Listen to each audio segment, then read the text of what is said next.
Hello, everyone, and welcome to the House of RADHA's brand new episode from the podcast series WE-R1. I'm Lucia Kuprova, your presenter, and I will be taking you on a journey and speaking to a diverse range of industry leaders from the creative industry, education, music, and more. In today's episode, we're going to talk about the connection between education and politics. Making a bigger impact in the future, it's important to engage young people in a formal political processes. It's not only a fundamental democratic right, but also it's crucial for building stable and peaceful societies and developing policies that respond to the specific needs of younger generations. But to make this work, quality of their education plays a big role. Young adults need to be taught about their democratic rights and the best ways how to use them, and being engaged in political institutions, lawmaking, and much more.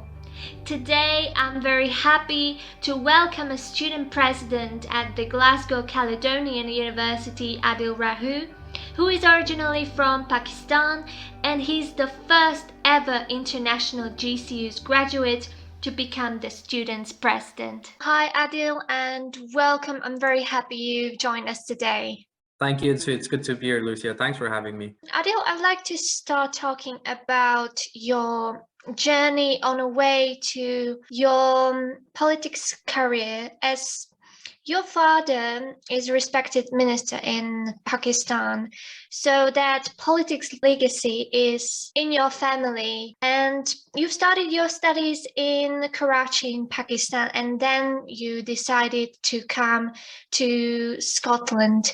Can you share some of your journey with us, from what inspired you to want to study in Scotland and leave Pakistan to pursue your role in student politics? Initially, I always wanted to go outside of Pakistan and have education, finalize conclude my education abroad. And I knew about Scotland. Scotland was a beautiful country. I saw it on Google, heard so many friends talk about how beautiful, how gorgeous Scotland is. And that's what kind of made me think, okay, maybe Scotland is a good option. And then started looking into universities. And the university that I joined, the motto of the university was the University for the Common Good.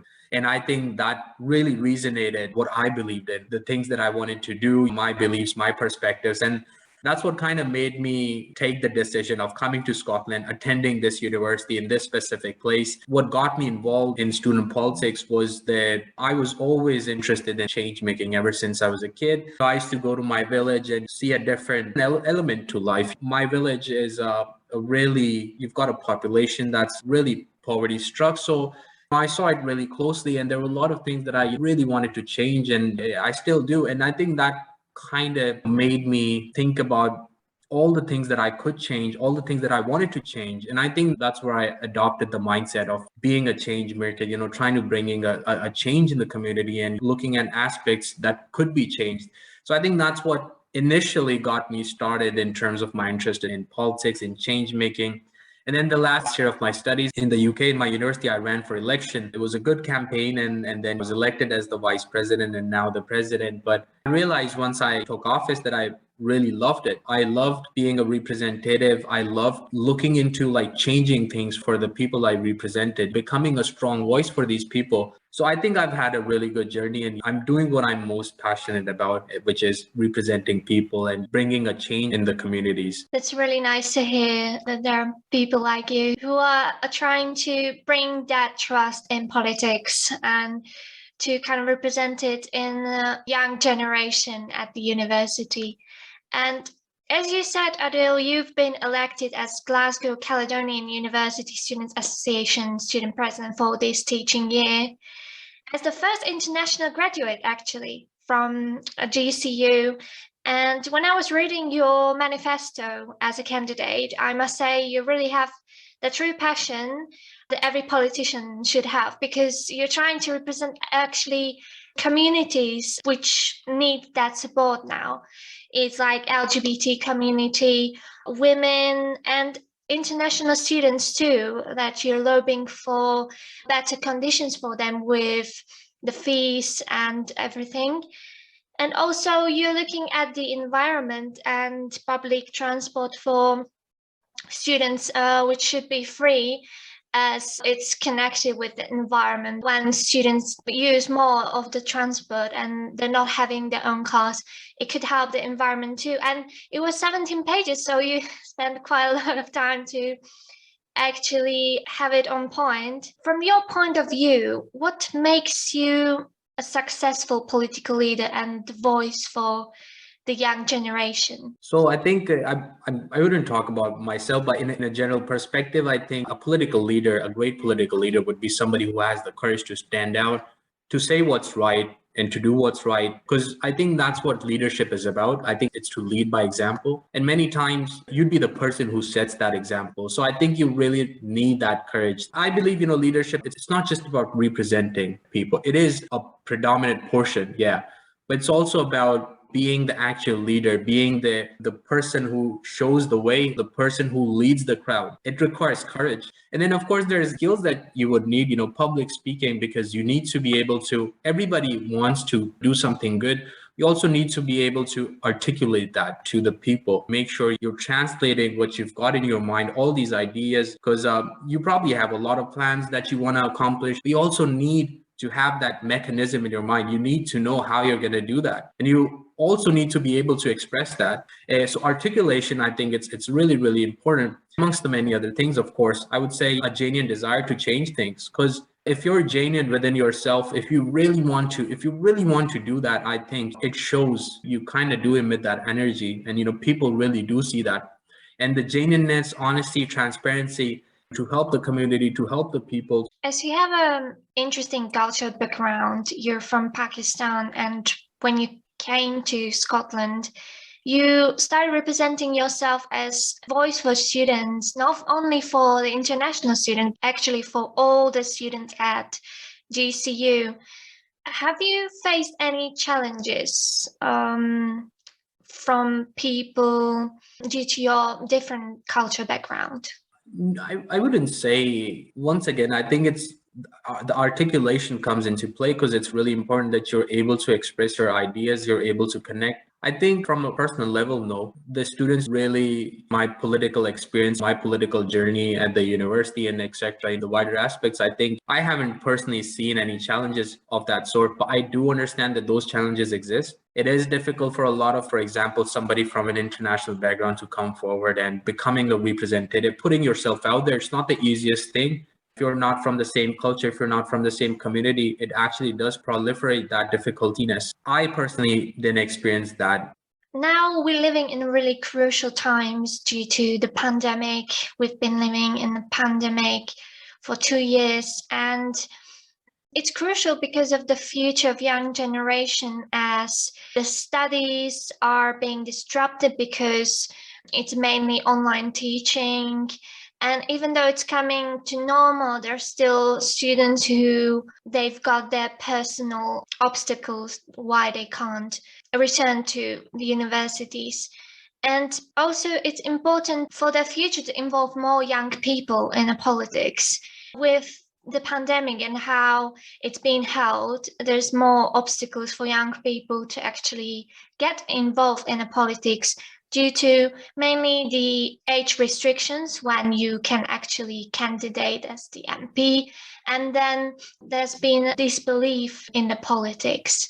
So what do you think? What should be changed in a way to make the younger generation more engaged in the politics? That's a good question. I think there's a couple of things. I think more widespread acceptance of young leaders to become the leaders. I think many times it's young students or young leaders are thought as ill-experienced or not having the appropriate experience as compared to somebody who's been in politics for a while. But I think the truth of the matter is that young people bring a different perspective. They bring a different mentality to it. Whereas experience in politics, experience in representation is important in some aspects, but I don't think that's the only part of it. Representation, leadership, politics is about having the right voices in the whole structure of representation.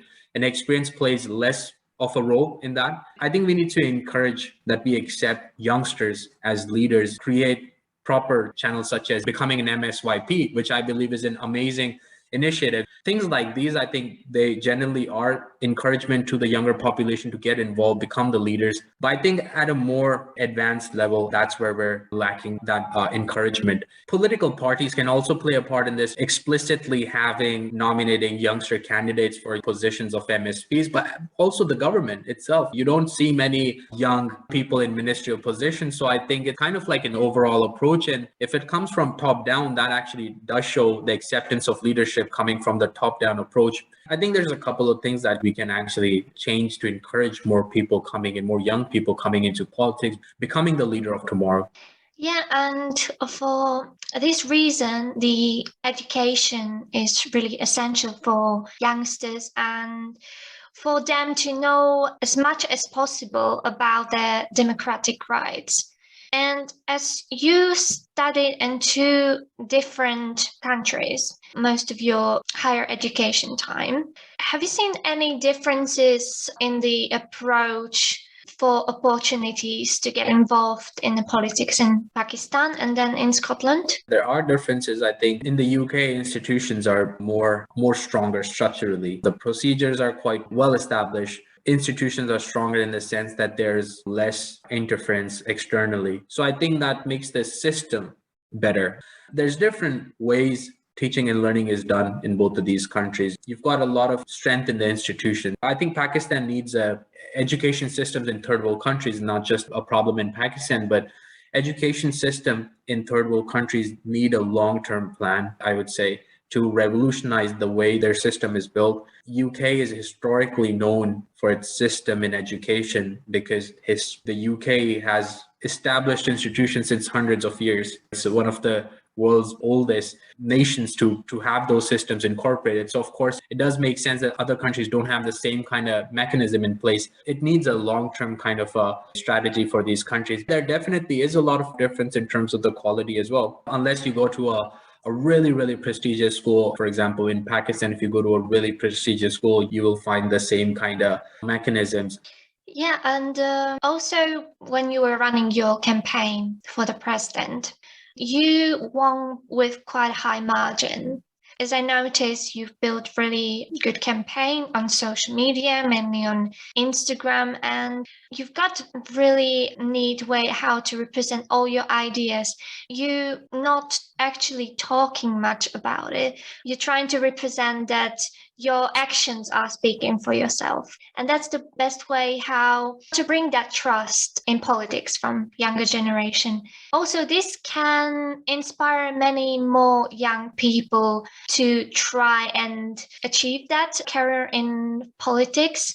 What would be your advice to young, inspiring politicians? I would say don't be afraid to stand out. Don't be afraid to put yourself out there, because in any leadership position, you'd have to put yourself out there, especially in politics. That's what you do all day. And you'd be attending interviews, you'd be going live a lot of these times, you'd be in the media, etc., speaking to hundreds of people, thousands, if not. So I think it's really important to have that courage to be able to putting yourself out there. I think usually in many of these instances, it's always the first step that young people sometimes are reluctant to take. Once you take that first step, you're making improvements, you're getting where you aim to be, you're representing the people quite well, you're learning along the way as well. And that's what leadership's about. I don't think leadership's about being perfect. I think leadership's about admitting that you're not perfect, admitting that you don't know everything, and learning along the way. That's my kind of personal perspective. A lot of these times, young students, young people think, I don't know all of that. How can I put myself in that position? I think the reality is people don't want you to be perfect. People want you to be you. And that's why you should understand that nobody's looking for somebody perfect. You always have that ability to learn. Nobody else is perfect as well. It sometimes seems to the young people or anybody in general that we see them on the TV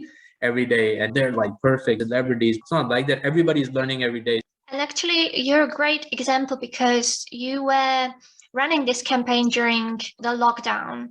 You couldn't have a speech in front of all the students. You needed to take it to the online platform, social media. How challenging it was to run a campaign during COVID-19? It was a different experience because usually I'd get access to all these lectures and I love talking to people. I love talking to especially the people I want to bring the change in within the community. So it was a different experience. We had to be a social media based campaign for all the candidates. I would say for the students who really want to, I think once again, it's about the first step. It's also about be yourself, always be yourself. Sometimes people start acting the way they're not. Sometimes they start acting way too professional, like the people they may see, the politicians they see on TV. In these kinds of situations, people are always looking for somebody that's unique.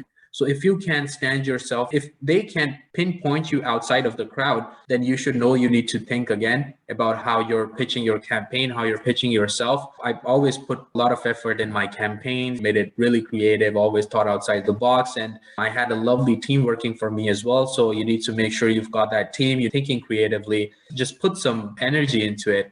How has your life changed as the president now? So it's been quite busy, that's for sure. I really don't get much personal time, and it shouldn't be like that because, the way it's designed, you have to finish work at 5 o'clock. But because I'm a perfectionist, so I take longer time finishing off the stuff that I do. A lot of time goes towards that, attending meetings, and then you've got media that you need to make sure you're speaking with from time to time. You've got a lot of political stakeholders as well that you need to make sure you're covering as well, making sure that their needs are covered, what they require from you, the help and support they need all the time. You also have like an overall approach. There's multiple dimensions that you get involved in, and that's what's happening with me. I've been quite busy, but I'm also enjoying it a lot. It's not something that I take as a job, and I've said this quite a few times. And because I don't take this as a job, I don't take representing people as a job, I don't take speaking to these students outside of my work hours as a job. Because I don't take those things as a job, I actually do enjoy it. It's not something that I mind working outside my working hours. I would say in terms of not my time commitments, yes, there has been a lot of changes. But in terms of my passion, the things that I wanted to do, I don't think there has been a major change. I still love changing lives, representing the people that I care about. I think all of that has remained. You've always had that politics legacy in your family. How often do you discuss your ideas with your father? I discuss a lot of my things, ideas, initiatives, of course, with my family, my father as well, because sometimes I do take advice as well. For example, if I'm working towards I will ask sometimes, not ask, but I will say discuss things with him. I've got a supportive family, of course, outside of my work as well, outside of like anything related to politics or anything. I always do discuss everything with them. But yeah, I do from time to time talk about the stuff that because I really do enjoy what I do. So all the initiatives and all the stuff that I've got, I actually put a lot of my heart in. So I actually discuss these with everybody. Every person I meet or any friend I've got, they come up to me and they ask me. I really enthusiastically tell them everything that I'm working on. And could you say that when you were growing up, did you take any inspiration from your father? Has he been your main role model, or have you got any different role models on your journey? Yeah, of course, my father has been a role model. My grandfather has been a really strong role model for me. He was represented his people in a very difficult time, and he was a leader for democracy back home. And he stood up against multiple military regimes during a time, in Pakistan, the political stability is different. He was imprisoned for representing these people by a lot of the establishment, the military establishment. So, I mean, he spent quite a few times in political imprisonment as well, and he represented his people throughout the time, and he really cared for the people. It was the poor population of Pakistan that he really cared about. He's a well-known figure for the things that he's done. So I think I really did take inspiration from my grandfather, from my father. It did kind of build my mentality of helping others. Some of the things I have been taught since I was a kid, you always help others, you always give back to the community. So I think a lot of these things has to do with the mentality that I've developed. That's where I do get a lot of the representing passion, I would say, and giving back to the community, doing stuff for the people. And are there any role models from Scotland or the UK politics? I tend to stay impartial politically, just because don't want to make it unfair in any way for any political party or candidate. I take inspiration from the people who try to do good. For example, when I see women coming into office, I think that's an inspiration because I think that's what we need in our communities. We need women to take the leadership roles. When I see people of minority or vulnerable groups coming into office or taking leadership roles, I think I take inspiration from that because it's difficult in some environments to take that step, go forward and get into that position. So I do take inspiration from people from time to time. And because I currently reside in Scotland, many of those people are from Scotland, UK as well, actually. That's an ongoing process of me. And I think that's how I kind of energize my work, and my energy comes from these inspirations that these people I see, these people I hear about. So I think that's where it comes from as well. Yeah, that's really exciting year ahead of you. So you're going to be the president for this year. Could you tell me how do you see your future? I would definitely pursue a similar role of trying to bring a change, but that doesn't have to be in a capacity of a representative. It can, but it doesn't have to be. I think for becoming a change maker, you don't have to be a representative. You can help the community in any shape or form. And I think I really want to change stuff. I want to make sure that I make an impact on the world. In some time, I would say I would scale it up. I want to make a big impact on this world. I know for a fact that whatever I'm going to pursue, I believe my purpose and my ultimate aspiration is to make that impact on people's lives. And I think bringing that change to people's lives, that's the impact I'm looking for. And are you planning to stay in Scotland for pursuing this actual goal, or are you planning to return to Pakistan? There's a lot of things that I want to do in Scotland as well. I've been involved in that circle. I've been involved. So I've started to see a lot of these things that we can improve. So I really, really do want to change those things as well. And I want to make sure that the things that I've noticed, the things that I've seen, I act on it and I start working towards it, working towards changing this. And there's a lot of things that I will be doing back home in Pakistan as well. Got a lot of plans to change a lot of the things, of course, because Pakistan, I've been raised there. So I know a lot of the things that can be changed there. There's no pause in, there's no stop in, or there's no limitation in what you can do if you really want to be that change maker. Help these amazing people in the ways I can. That's brilliant. Thank you very much for joining us today, and good luck with all these goals you named. And hopefully, you inspire lots of youngsters who want to take part and bring that positive change in this world. So, thank you very much, Adil, for today. Thanks for having me. It was a pleasure. Thank you again for listening. This was the 4th episode of the House of RADHA's podcast series WE-R1 with our guest Adil Rahoo. If you want to know more about Adil's work, or if you're interested in students' politics or politics in general and you would like to know more, get in touch with Adil on Facebook, Instagram and Twitter. And if you enjoyed this episode as much as we did, let us know on our social media. You can find us on Facebook, Instagram, Twitter and TikTok as well. We're looking forward to hearing from you, and next week we would like to give you our very first special episode of this podcast series. And we're going to discuss a very special topic for us, and that's women's empowerment and support for women in a business. So stay tuned and goodbye.